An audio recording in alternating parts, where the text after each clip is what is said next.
This is a reading of a cycle of lectures by Rudolph Steiner entitled The Evolution of the World and of Humanity from 1923. This is lecture 11. When we turn back to what was described yesterday, we must realize that man, as he lives through the different times that succeed one another after physical death — the word in quotes time is used here in accordance with physical customs — first enters the region of the moon beings, and passes from thence into that of the sun beings. The moon beings still belong in a certain respect to earth existence, and the experiences through which man passes in the soul world under the influence of these moon beings are at the same time cosmic recollections of earth life. He passes retrospectively through the earth life in real experiences, but with the addition of that which I yesterday called the intervention of the cosmic judgments. These cosmic judgments are brought to man after death by these moon beings. He comes under their influence. When man enters the spiritual cosmic existence after death, he acquires first the cosmic perceptions, which still proceed from beings once connected with the earth. We learned also that these beings, who afterward took up their residence in a cosmic citadel in the moon, themselves were once teachers of humanity in the oldest mysteries of the earth, and later withdrew to this moon dwelling, if I may so express it. Thus man, in his passage through the soul world, experiences the influence of these beings, with whom he actually lived on earth in remotest ages, these beings now exalted, if I may put it so, to form the population of the moon.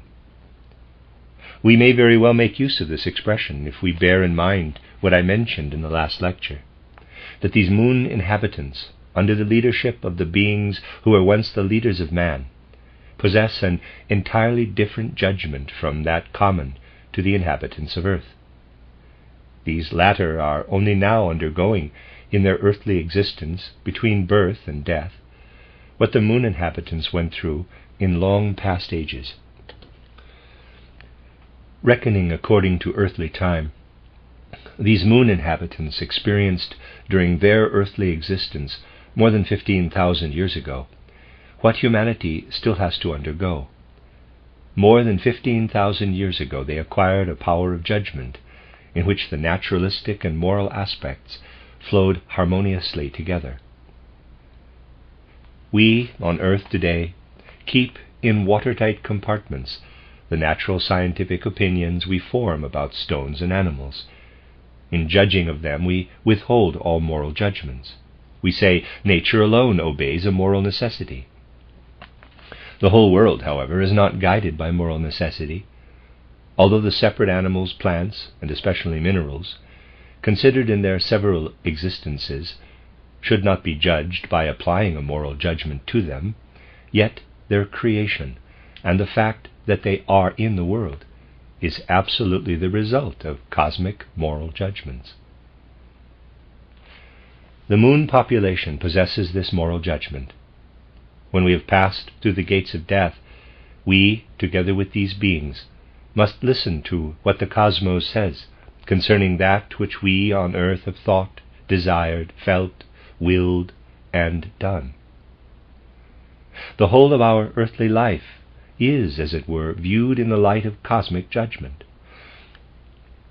We then learn how much value to the whole universe is that which we have accomplished on earth. As a result of these experiences, we develop the impulse to complete, correct, or put right in some way what we have done, either to promote or hinder the world's development. While we are under the influence of the moon inhabitants, we receive the impulses for our destiny in the earth lives to follow, for what Eastern wisdom has always called karma. The impulses of karma are received at the time when men stand under the influence of the moon inhabitants, who inform him of the value of his earth actions and earth thoughts for the whole cosmos. The spiritual beings of the higher world, who live in the environment of men, while they are under the influence of the moon inhabitants, are those I have summarized in my esoteric science as the beings of the first hierarchy, angeloi, archangeloi, and archai. They are the first order of beings into whose domain man enters, who have not, as a phase of their lives, to pass through an earthly incarnation. First hierarchy, angels, archangels, archai. These beings, on their part, stand in inner relation with the beings of the higher hierarchies. But while man, during his moon existence after death, is essentially in relation with the beings of this hierarchy, he hardly notices anything as yet of the hierarchies. The judgment of the angels as regards the value of the actions of individuals are of special importance. After his death, man learns from the angels the value of his own personal actions to the whole cosmos. From the archangels, he learns rather the value of his actions by reason of his speaking certain languages and belonging to a particular nation. These things are also involved in the impulses for his further destiny, his further karma.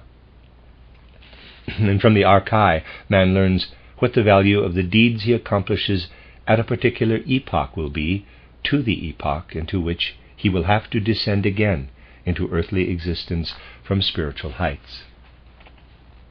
By means of all that a man can rightly acquire in the way of preparation for his extra-earthly existence, I hope you will take this remark quite seriously, through what he can absorb of the impulses thus given, and especially, as we shall see later, through his attitude to the great spiritual teachers of humanity, he can find the bridge leading from the sphere of the moon inhabitants to that of the sun inhabitants. Thus, in speaking of the worlds man enters between death and a new birth, we must refer to a moon population and a sun population. The former consists, as we have seen, of those beings who at one time had their dwelling place on the earth and were connected with the earth. The sun inhabitants were, however, also connected with the earth and took part in its affairs, but at a very much earlier epoch. When a man enters the region of the moon inhabitants, it is perfectly clear to him that he is there among beings with whom he once lived on the earth.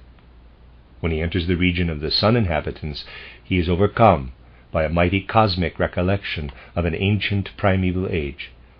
I have described this in title Esoteric Science from a different aspect. He is aware of something like a memory of a primeval time, when the sun was still one with the earth, and the sun inhabitants were still bound up with the earth.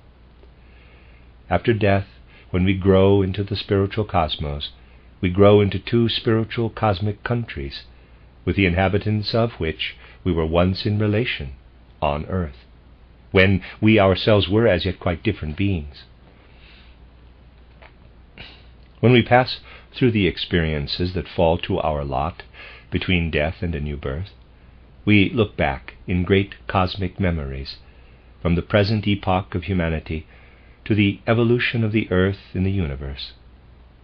During man's life here on earth, he only goes through one part of his evolution, but between death and a new birth he travels through the entire collective cosmic evolution of the world. Thus the sun inhabitants are essentially those who not only rose beyond the experiences possible to earth beings at a very much more remote period, but also ascended beyond the experiences possible to inhabitants of the moon. When a man enters the region of the sun dwellers, he enters a sphere of the highest wisdom, a sphere in which it is only possible for him to live if he has prepared himself for this in an adequate way while on earth. Now, as I told you yesterday, when man passes from the soul world into the spirit land, and, as we must now say, from the sphere of the moon dwellers into that of the sun dwellers, he slows down considerably the tempo of his traveling through the cosmos. Thus, whereas he travels through the cycle of the moon in about a third of the time of his earthly life, he travels through the following ones, through Mars, Jupiter, and Saturn, at a much slower rate, though, as I mentioned yesterday, he does not travel completely through these. His journey through these planetary cycles is accomplished at a 12 times slower rate than the cycle of the moon. If we reckon up what this amounts to, we come to the following result. We must begin with what was originally destined for man by the decision of the cosmos, that his moon time should last as long as 1/3 of his earth time. If we add the longer sleeping time of early childhood to the later periods of a man's sleep during his earth life, we find they amount to a total of about 30 years, which is approximately the time he requires to complete his first cycle, the moon cycle. Each of the following cycles will take 12 times longer, so that we get 360 years for each cycle. Then if we follow man further and further in his cosmic traveling, we find he accomplishes 3 cycles. He does not get as far as Saturn, but it was originally intended that he should complete these 3. We may therefore say, man travels through cycle 1, cycle 2, cycle 3, and must then pass back again through the 3 cycles. He accomplishes 3 cycles in his outward journey and 3 on the return route into his next earth life. That makes 6 cycles. Thus we can sum up the time that the Cosmic Council originally intended man to take over his journeying as 2,160 years. I still have to explain that he does not always do this, for things have changed a great deal from modern man, but that was more or less the allotted time. 2,160 years. What does this signify? You need only remember that every year the vernal point of the sun occupies a different place in the zodiac. It progresses. It has so progressed during the last centuries that while it was originally in Aries, it progressed a little further and still a little further in Aries, and then passed into Pisces. And in about 25,900 years, almost 26,000 years, the sun will have completed the whole cycle of the zodiac. Now, 2,160 years is 1/12 of this period. In 2,160 years, the sun has progressed from one zodiacal sign into the next. Thus it was originally intended that a man should return to the earth when the sun has progressed from one sign of the zodiac to the next. So you see, if we arrive at the number 2,160, reckoning by inner reasoning, and compare it with what I have stated in esoteric science from a quite different point of view, those who have read the book will recollect that I gave the time of the progression of the sun from one side of the zodiac to the next as the time originally intended for man to spend between death and rebirth. Comparing these 2 aspects, the one calculating the number as coming from without, and the other, which I have given today, as reckoned from the inner life of man, one arrives at exactly the same total. These are the things that man should begin to observe, that when one begins to form right judgments in spiritual science from one aspect, and then to form right judgments from an entirely different aspect, they will inwardly coincide. It is very easy for anyone judging spiritual science, according to the opinion of today, to say, quote, "On what is your spiritual science founded? Our modern science is based on observation, on experiments. It starts from that, and there we have solid ground." Close quote. A person talking like that about the things brought forward today might just as well say, quote, "When I stand as man on the earth, I stand on solid ground. A block of stone lies outside there, and it lies on solid ground. Everything on earth rests on solid ground. Your astronomers are simply visionaries, for they tell us that the earth floats freely in heavenly space. They ought to tell us that the earth itself rests like a rock on solid ground, if they wish to be logical." That is more or less the opinion of those who say of anthroposophy that it has no solid foundation. Of course, it would be ridiculous to say the earth ought to rest like a rock on solid ground, but they do not realize that it is just as ridiculous not to perceive that anything that has inner support, as the heavenly bodies have, cannot depend upon experiment or explanation.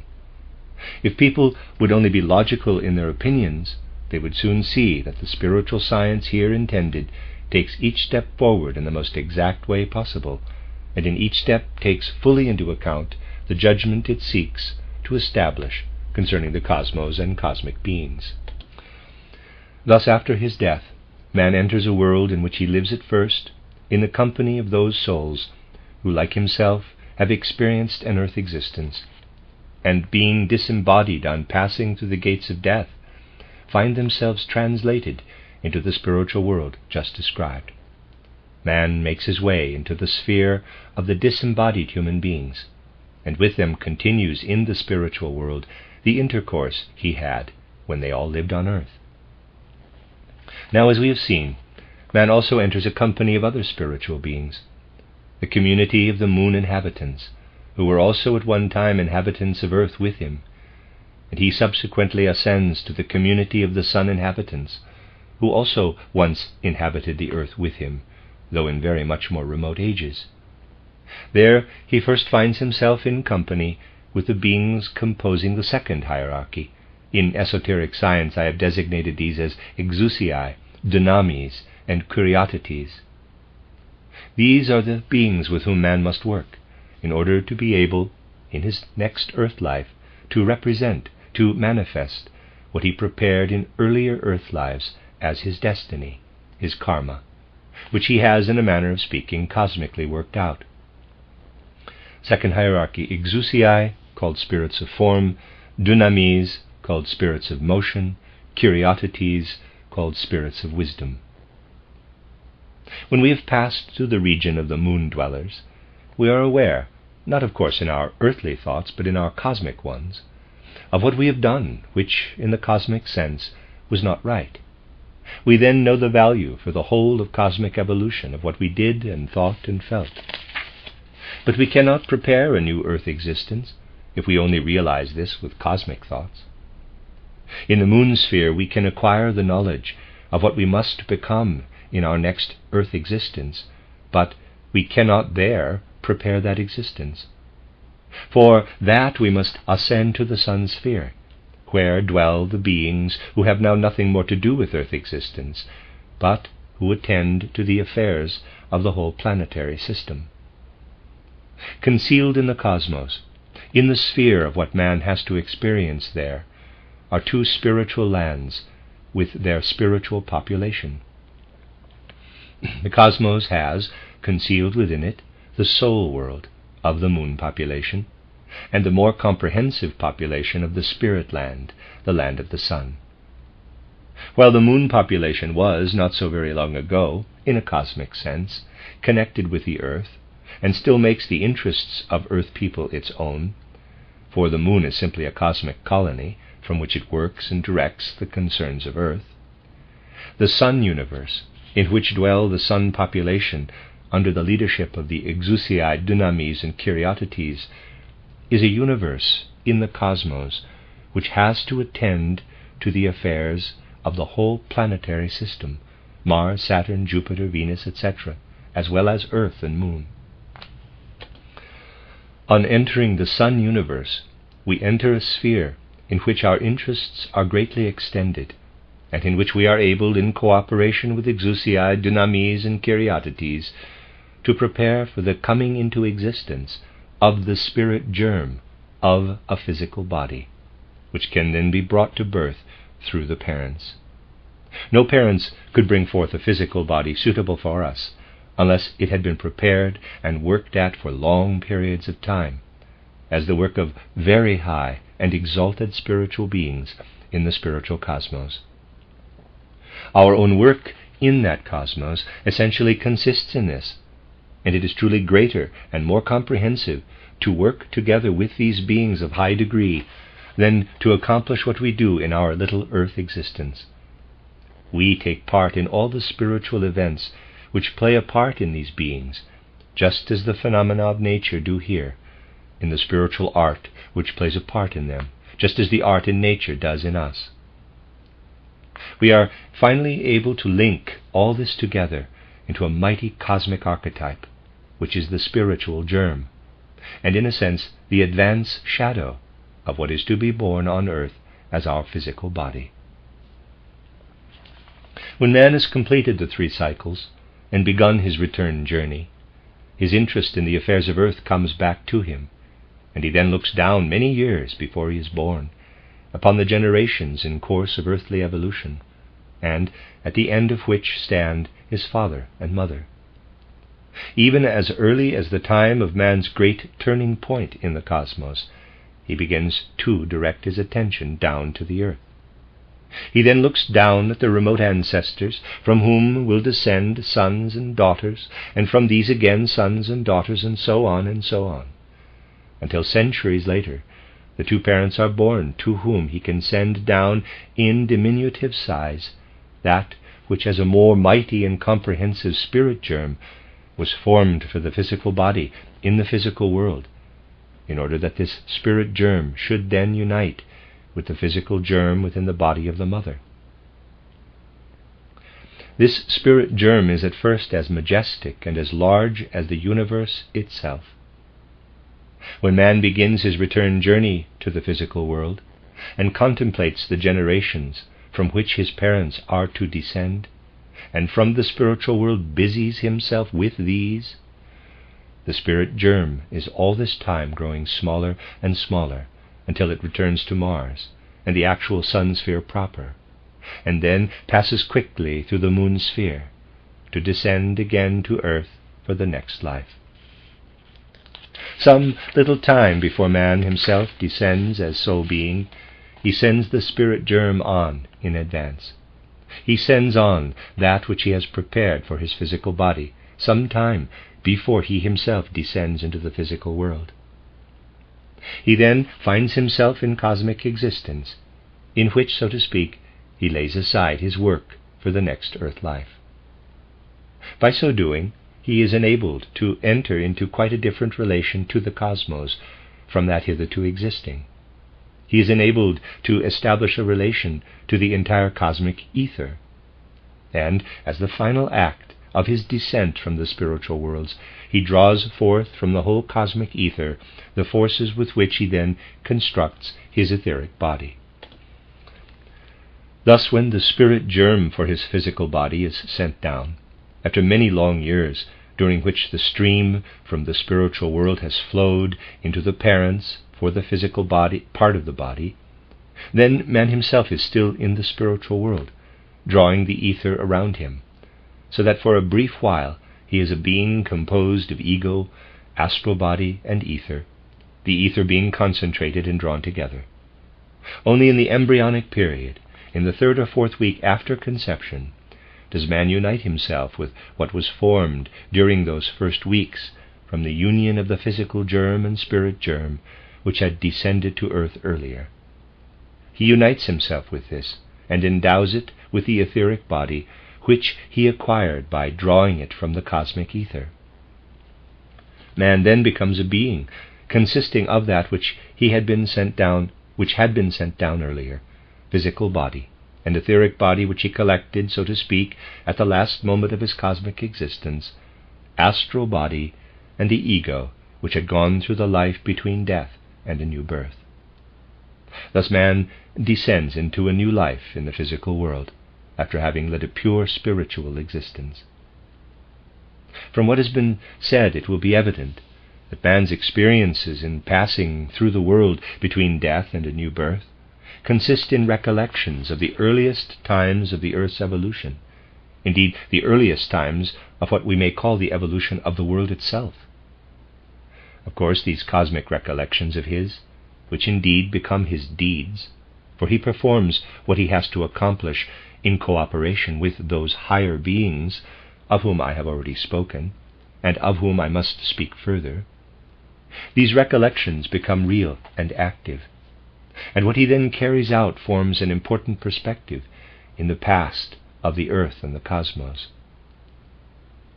What man experiences while he stands in this relationship to the moon inhabitants brings back to his soul a time in his former earth life when he occupied the same position with respect to them. He looks back over a series of earth lives similar to the present time, and he then looks back yet further to an earth period in which he stood in closer relationship to the present moon inhabitants on the earth itself. He looks back to an age separated from him in his extra-physical existence by what the geologists call the glacial epoch. He looks back to a form of the Earth's evolution, which you will find described in my literature as the Atlantean epoch. He looks back further still, to what you will find described as the Lemurian epoch. The Earth was then under completely different conditions. Man was not then so earth-bound as to walk the earth with his feet. At that time he lived more in the periphery of the earth, in the atmosphere of the earth itself, as an etheric being. This he could do because the atmosphere still contained all the water now distributed over the continents, and above all the other substances which have now become the solid earth of today were still part of the atmosphere. Man lived principally in the periphery, in the period which is called the Lemurian epoch. Here again the terminology used is not of much importance, but as the natural investigators call the oldest earth epoch by that name, we also may use it. Beyond this, again, man looks back to an epoch when he was still united with the sun beings themselves, before that time in cosmic evolution when the sun separated from the earth. He looks back to that time which in my book, Esoteric Science, I have described as the sun period of the earth, the second of the earth's stages of development.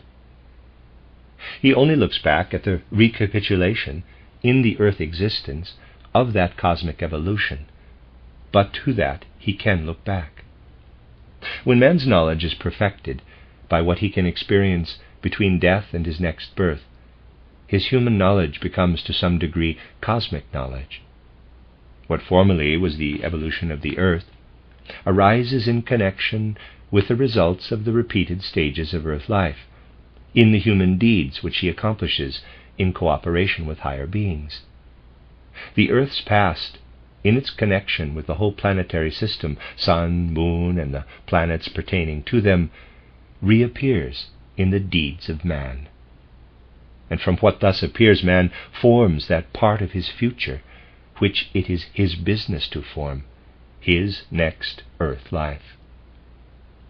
At the same time, he is also interwoven with the whole future which is being prepared for the world, the Jupiter, Venus, and Vulcan existences into which the earth will pass.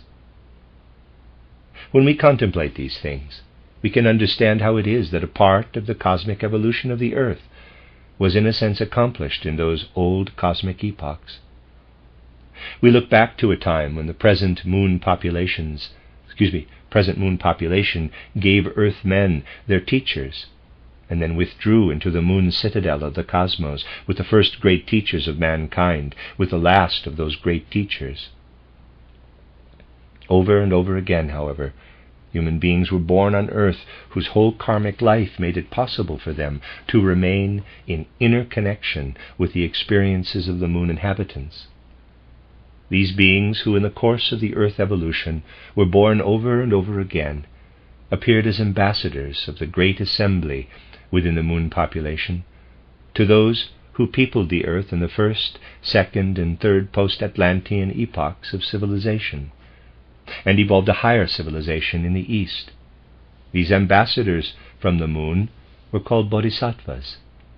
They were human beings on earth, but in them lived what was still directly spiritual, and which owed its presence on the earth to these great moon teachers. Times repeatedly occur in the universe when the moon inhabitants, being nearer to the sun inhabitants than are the people of earth, establish a very special inner relation to the former. Thus indirectly, through the moon ambassadors, known in the East as the bodhisattvas, the sun wisdom could also be brought to the humanity on earth during the older Oriental civilizations. Then, however, because of the progress made in the evolution of earth, it became necessary that man should no more be nourished only by the beings of the moon. If it were always to happen that these moon messengers were to appear on earth, then its whole evolution would have had to follow a different course, one not predestined for it by cosmic wisdom. Hence the great and significant event which we designate as the mystery of Golgotha.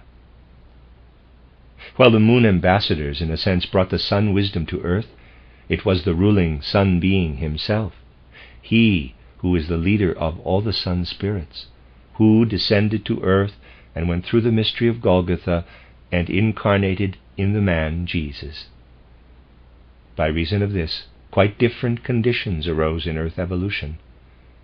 That which the wisdom of the sun inhabitants has now become has been brought by Christ Jesus as an impulse into the earth evolution itself, and the rest of earth's evolution must run its course under the impulse of Christ Jesus. At the time the mystery of Golgotha was fulfilled, there was still so much moon wisdom spread abroad on earth that the old moon wisdom, as Gnosis, as Pistis Sophia, which is the old moon wisdom, could understand what Christ signified. That old moon wisdom was still there and appeared as the Gnosis. The Gnosis was chiefly an endeavor to understand Christ in his full spirituality, but it was rooted out. The first act of that evolution, which was based on a lack of understanding of the mystery of Golgotha, was to eradicate the Gnosis, and this was almost entirely destroyed, except for the writings of its antagonists. If nothing were to remain of the present anthroposophy, but what its opponents wrote about it, that would give us some idea of how much men really knew of the Gnosis from external knowledge. They knew nothing but what was said of it by its enemies, and the little contained in the Pistis Sophia, which they did not understand. That is all men knew of the Gnosis. The Gnosis was a moon gift from olden times to the early centuries of the Christian development, principally to the first 4 centuries. For after the 4th century the Gnosis was no longer understood. It contained that which could, so to say, be spoken by the old moon wisdom, by the moon Logos, to the sun Logos, who had descended to earth, to the Christ. One who knows of this connection is really able to understand the Gnosis, which is so greatly misjudged, and of which such curious things are said at the present time. This state of things must not continue, for the earth's evolution must go on. We must really progress from the old moon wisdom to a new sun wisdom. We must acquire a direct understanding of the sun wisdom. In the next lecture I shall explain in what fashion the old moon wisdom spoke to man after he had reached a certain conclusion, by means of a sort of yoga breathing, through a transmutation of the breathing process. By means of this man worked his way through to the old moon wisdom. These yoga methods are not adapted to Western peoples, who must develop imagination in a direct manner. That is indeed the first stage which civilization in general must acquire, the attainment of imagination. There are, however, many difficulties in the way, and evolution can only continue in an upward direction for the civilization of mankind, if mankind will again accept a spiritual impulse. Its most intimate destinies are bound up with this. In all the ages in which the Bodhisattvas appeared, they never encountered an unwilling humanity. Although men of old often seem to have been cruel and terrible, yet they were always able to meet with goodwill the impulses coming from the spiritual world. The Bodhisattvas always encountered a humanity ready to accept that which was the Logos of the moon, the reflection of the sun Logos. Mankind is now changed, yet that which once existed lives on. So the old moon wisdom, the old moon Logos, must not cease. It must continue, but must be grasped through the sun word, which, now that its last heritage has been lost in the Gnosis, must be discovered anew. Not till then can mankind be addressed in the true sun language, not till it brings goodwill to the sun word. Humanity may wait in vain for a successor of the old Bodhisattvas, for the question as to whether one will appear or not depends upon whether or not men would encounter him with understanding. At the present time, mankind is sharply divided into an Eastern and a Western humanity. Anyone who does not look deeply enough into these circumstances often fails to form a right opinion as to this division, not realizing how the East awaits something from a new Bodhisattva in a way which the West can but dimly surmise. The present nationalistic struggling has not yet been sufficiently overshadowed by that common consciousness of humanity which must spread over the whole earth as a result of the Christ impulse. Mankind will not be able to find the assent to this universal humanity, to this true Christian impulse, and will therefore not be able to understand what a possible bodhisattva has to say, until it once again develops within itself a sufficient degree of spiritual longing to enable it to form a bridge across the whole earth for an understanding between the East and the West. I have thus touched upon a subject which shall be continued tomorrow, and which must make essentially clear the fact that men are not compelled to wait for the bodhisattva. Rather must the bodhisattva wait for the necessary understanding on the part of mankind before he can speak to them in his own language, for man has entered the epoch of free will. More will be said on this very point of man having entered an epoch of free will, in connection with the subject just touched upon, which will be continued tomorrow. All that man will have to go through in order really to find the way to the innermost impulse coming from the spiritual world is bound up with various systems of civilizations and symptoms of apparent insignificance. Forgive me for connecting the great things of which we have just been speaking with small things, but small things can be symptoms of great ones. Some days ago I said here that in this particular region, where the imaginations stand so firmly in the spirit, we have the disturbing influence of the motor car.